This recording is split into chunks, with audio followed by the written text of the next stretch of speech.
घुम्दै आएको रोधीमा तिम्रै खोजिन रुमालदेखि लिएर माइकै खोज्थे तर पनि यति दुःख गरेँ यति सङ्घर्ष गरेँ मेरो हरेक चाहनाहरू इच्छाहरू मारेर मेरो भाइ बहिनीको लागि म धेरै गरेँ। त्यसपछि बाबा अहिले बाहिर साउदीमा हुनुहुन्छ अनि मम्मी गाउँमा हुनुहुन्छ। नमस्ते, म निता कुमारी मगर। हजुरहरूकै साथ सपोर्ट मायाले गर्दा म फाइनल राउन्डमा पुग्न सफल भएको छु। एकदमै धेरैभन्दा पनि धेरै गाह्रो। अनि अब कसरी कहाँबाट सुरु गरौँ क्या मैले कति गाह्रो छ भन्ने कुरा कि अब सर्वप्रथम त अब मेरो बहिनीको खुसी अनि सबैजनाको खुसी, हाम्रो जोजोको खुसी, हामी सबैजनाको जितको लागि हामी जुन अभियान चलाइरहेको छौँ। आफैमा मिठो गाउँ छ, एकदमै राम्रो गाउँ छ। अनि हिजोको दिनमा कस्तो थियो होइन, भाइले भने जस्तै गाउँलेमा काम गर्न लिएको बेला हरेक कुराहरूमा हेप्ने चिप्ने टाइपको कुराहरू हरेक कुरा हुन्छ नि। टाइमिङदेखि लिएर सुरदेखि लिएर माइकै खोज्थे तर पनि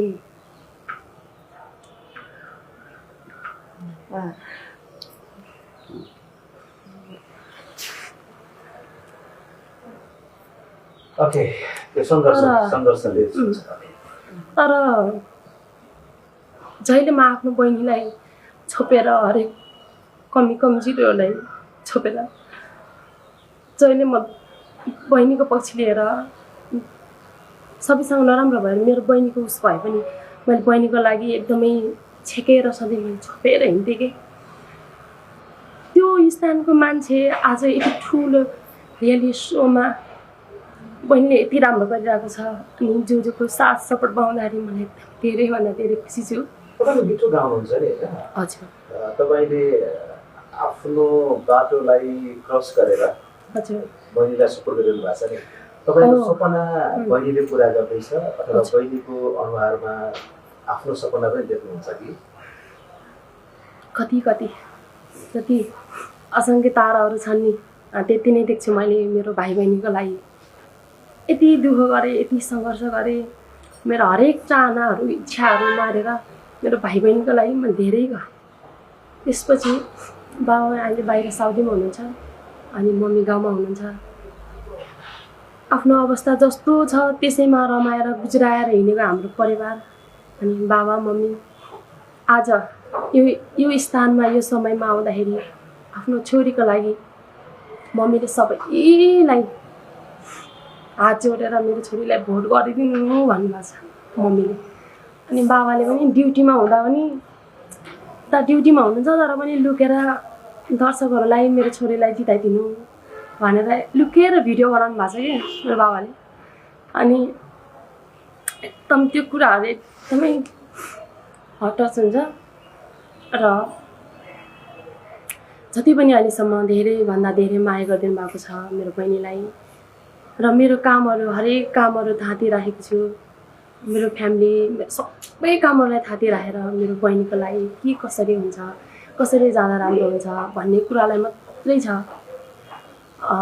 रियालिटी सो हुन्छ नि, हजुर रियालिटी सो चाहिँ पैसा नहुनेले लड्न सक्दैन भन्ने एउटा सामान्य भाष्यले बनिसकेको छ। तपाईँले जुन परिवारबाट जुन ब्याकग्राउन्डबाट बिलङ गर्नुहुन्छ तपाईँले बताइ नै सक्नुभयो होइन, हामीले बुझि नै सकेनौँ कति गाह्रो विषयहरू छ। तर अहिले आज दर्शक साथमा भयो भने त्यो सजिलो पनि हुँदो रहेछ कि अथवा एकदमै गाह्रो? हजुर एकदमै गाह्रो हुन्छ। सबसे त भोटको लागि अब पैसा नै चाहिन्छ होइन, भोट किन्नको लागि। अब हामी एउटा सामान्य परिवारको मान्छे, दर्शकहरू बिना हाम्रो आफन्त घर फ्यामिली इष्टमित्र बिना त हामी त एकदमै अपुरो हुन्थ्यौँ। तर पनि हामीलाई धेरैभन्दा धेरै साथ सपोर्ट गरिदिनु भयो। अनि हाम्रो जोजोको आशीर्वाद अनि मेरो बाबा मम्मीको आशीर्वाद सबैजनाको आशीर्वादले गर्दा त्यो आशीर्वाद सधैँ शिरमा छ। त्यो सबैजनाको आशीर्वाद माया मनमा शिरोपण गर्दै सबैजनाले एकमुष्ट रूपमा पनि धन्यवाद दिन चाहन्छु। र दर्शक बिना हामीले केही पनि गर्न सक्दैन, यो भोट बिना हामीले केही नै गर्न सक्दैन। थियो हिजोको राउन्डमा नकआउट राउन्डसम्म हाम्रो दाजु जोको हातमा थियो के गर्ने कसो गर्ने। नकआउट राउन्डदेखि लाइभ सुरु भयो। लाइभ सुरु भइसकेपछि सबै कुरा दर्शकहरूको हातमा थियो र दर्शकहरूको भोटले गर्दा नै आज हामी यो ठाउँमा छौँ। र हेरौँ भोलिको दिनमा के हुन्छ कस्तो हुन्छ। मेरो बहिनी विनरै भए पनि, विनरै भए त धेरै राम्रो, विनरै नभए पनि अरू पोस्टमा सुरक्षित भए पनि खुसी छौँ। यो साङ्गीतिक यात्रामा बहिनीले धेरैभन्दा धेरै राम्रो गर्नेछ। यो यात्रा कहिले पनि टुङ्गिने छैन। सङ्गीतलाई धेरै धेरै माया गर्नेछ र दर्शकहरूलाई विनरै नभए पनि धेरै राम्रो राम्रो बजारमा एल्बमहरू, राम्रो राम्रो गीतहरू ल्याउनेछ भन्ने आशा गर्दछु। अलिकति भावुक पनि भयो क्यारे, परिस्थितिले मनस्थिति बिगारी पनि हाल्छ क्यारे। अब रियालिटी सोमा अलिक बढी पैसा खोज्न थालियो भनेर जहिले पनि आरोप लाग्छ क्या। तपाईँले जवाफ दिँदा त हैरान पनि गर्नुभयो होला होइन। कहिलेकाहीँ लाग्छ कि यस्ता प्रतिभाहरू भोटिङको कारणले पछि गर्दाखेरि चाहिँ त्यसले आफ्नो टिम पनि जित्दैन, यो फर्मेटै ठिक छैन कि टाइपको लाग्छ नि? होइन, अब यस्तो पनि हो। अब हामीले भन्दा पनि अब कुनै पनि रियालिटी सोले चाहिँ जबरजस्ती तपाईँहरू पैसा हाल्नुहोस् भने कसैले पनि भन्दैन होइन। सो इच्छाले अब आफूलाई मन परेको ट्यालेन्टलाई आफ्नो इच्छा अनुसार हाल्ने हो। त्यसले गर्दाखेरि चाहिँ अब जस्तो अहिले भनौँ न, अब यो समाज लागेको छ, त्यो चाहिँ के भने आफ्नो समाजको चेलीले भनौँ न केही गरोस् भनेर एउटा लागेको। त्यस्तै गरेर अरू भनौँ न, अब अरू ट्यालेन्टहरूले पनि आफ्नो गाउँमा, आफ्नो ठाउँमा, आफ्नो टोलमा गएर ल हजुर मलाई गर्नुहोस् भने त्यसले गर्दाखेरि सबैले आफ्नो इच्छाले गर्ने हो। त्यसले गर्दाखेरि चाहिँ यसमा जबरजस्ती केही पनि छैन। तर त्यही हो, अब यो चाहिँ एउटा फर्मेटै हो। त्यसले गर्दाखेरि यो फर्मेट भएन भने विनर कसरी गर्ने त होइन। त्यसले गर्दाखेरि चाहिँ यो फर्मेट हो। तर मैले भने नि अब यसमा चाहिँ तपाईँले आफ्नो इच्छाले हाल्नुहोस्, किनभने यसमा कसैले पनि करकाप गर्दैन होइन। त्यसले गर्दाखेरि यसलाई अब एउटा सोको एउटा नियम भनौँ।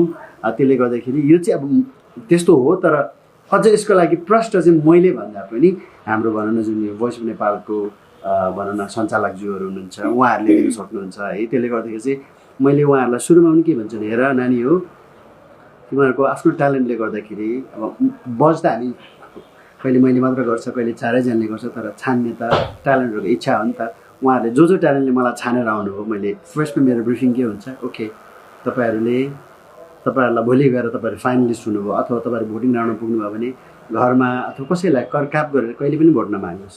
सो इच्छाले माग्नुहोस्, आफ्नो मनले जति दिन्छ त्यो एउटा इच्छाको कुरा। त्यसले गर्दाखेरि यो जब भोटिङ राउन्डमा पुग्छ सबैजना अब्बल भएर नै पुग्ने हो है। त्यसले गर्दाखेरि चाहिँ हुन चाहिँ सबैजना विनर हो। तर अब के हुन्छ यसको अब उपाधि, अब उपविजेता, यो के कारणले गर्दाखेरि चाहिँ अब भोटिङ राउन्डहरू अब अलिक लामो हुन्छ। त्यसले गर्दाखेरि चाहिँ अब यस्तो कुराहरू आउने हो। तर त्यसले गर्दाखेरि मेन कुरा चाहिँ सबैभन्दा ठुलो कुरा चाहिँ अब जति पनि ट्यालेन्टहरू फाइनलिस्ट हुन्छ सबै विजेता हो होइन। भोलि गएर एकजनाले जित्छ, त्यही अब अलिकति भोटको फरकले जित्छ होला। तर सबैलाई एकदम शुभकामना। अनि त्यसलाई अब यसरी पनि नलिनु होला होइन। अब किनभने एउटा यो फेरि एउटा अलिकति ड्रब्याक हेर्ने हो भने त्यो पनि हो। तर एउटा पोजिटिभ साइड, एउटा ब्राइट साइड हेर्ने हो भने चाहिँ यति धेरै कलाकारहरू अथवा यति धेरै नयाँ के भन्छ भाइ बहिनीहरूलाई एउटा प्लेटफर्म दिएको ठाउँ हो। त्यसले गर्दाखेरि यो इट्स हार्ड टु से है। एउटा भन्दा म बढी प्रश्न सोधेँ जसलाई नै जस्तो तपाईँ विनर पनि भइसकेको कोच होइन, त्यो फिनालेको मुड हुन्छ नि कस्तो भन्छ क्या? फिनालेको मुड एकदम प्रेसर त प्रेसर हुन्छ। सकेसम्म अब आफ्नो टिमको ट्यालेन्टले जितोस् भन्ने सबैको इच्छा हुन्छ होइन। अब त्यो जिते नजिते चाहिँ भोटले निर्धारण गर्ने हो। त्यसले गर्दाखेरि अब प्रेसर हुन्छ। तर म चाहिँ कस्तो खाले मान्छे भने एकदम जितेन भने पनि म त्यो सानो मन गर्ने मान्छे चाहिँ होइन म है। किनभने मेरो लागि चाहिँ जित्नु भन्दा पनि उपाधि जित्नुभन्दा पनि ठुलो कुरा चाहिँ मान्छेको मन जित्नु ठुलो कुरा हो, जुन चाहिँ हामी पैसाले किनेर पाउँदैनौँ है हजुर। त्यसले गर्दाखेरि चाहिँ मन जित्नुहोस्, मान्छेको मनमा बसोस्। र मेरो चेली पनि मैले भने नि त अब कर्णालीको गुराँस पाँचको होइन, गुराँस फुल्ने ठाउँको चेली र एउटा भिरमा एकदम पहरामा फुलेको एउटा सुन्दर फुल हो, गुराँस हो। त्यो चेलीलाई चाहिँ त्यो गुराँस चाहिँ तपाईँहरूले शिरमा पनि सजाउन सक्नुहुन्छ, मनमा पनि सजाउन सक्नुहुन्छ। त्यसले गर्दाखेरि त्यही हो, अब चेलीलाई एकदमै धेरै आशीर्वाद, शुभकामना। अब भोलिको नतिजा जे भए पनि हामी एकदमै खुसी छौँ होइन। उहाँले आफ्नो भनौँ न एउटा जुन आफ्नो एउटा पारिवारिक वातावरण छ जे भए पनि उहाँहरूले यो ठाउँसम्म आइपुग्नुभयो र आउने दिनमा आगामी दिनमा पनि उहाँहरूले धेरै राम्रो गर्नुहुन्छ भनेर म एकदम विश्वस्त छु, एकदमै आशीर्वाद छ। धन्यवाद तपाईँहरूलाई। मितुजी तपाईँलाई अग्रिम बधाई पनि छ, उनीहरू गर्न सक्नुहोस्, शुभकामना पनि छ। अन्तिममा भोट अपिल सँगसँगै एउटा गीत त सुन्नु पर्ला कि भोइस कस्तो छ, कति दपडी छ होइन, एउटा गीत सुनौँ अनि भोट अपिल गर्नुहोस्। अझै समय बाँकी छँदैछ होइन, 1 घन्टा बाँकी छँदैछ। रोमालै गोजीमा घुम्दै आएको रोधीमा तिम्रै खोजीमा रोमालै गोजीमा घुम्दै आएको रोधीमा तिम्रै खोजीमा। Thank you. नमस्ते, म निता कुमारी मगर। हजुरहरूकै साथ सपोर्ट मायाले गर्दा म फाइनल राउन्डमा पुग्न सफल भएको छु। फेरि पनि हजुरहरूले मैले उपाधि जितेको अनि हाम्रो राजु सरलाई जिताउन चाहनुहुन्छ भने धेरैभन्दा धेरै भोट दिएर जिताइदिनु होला अनि हजुरहरूको पनि जित हुनेछ। धन्यवाद। धन्यवाद। ब्युटिफुल।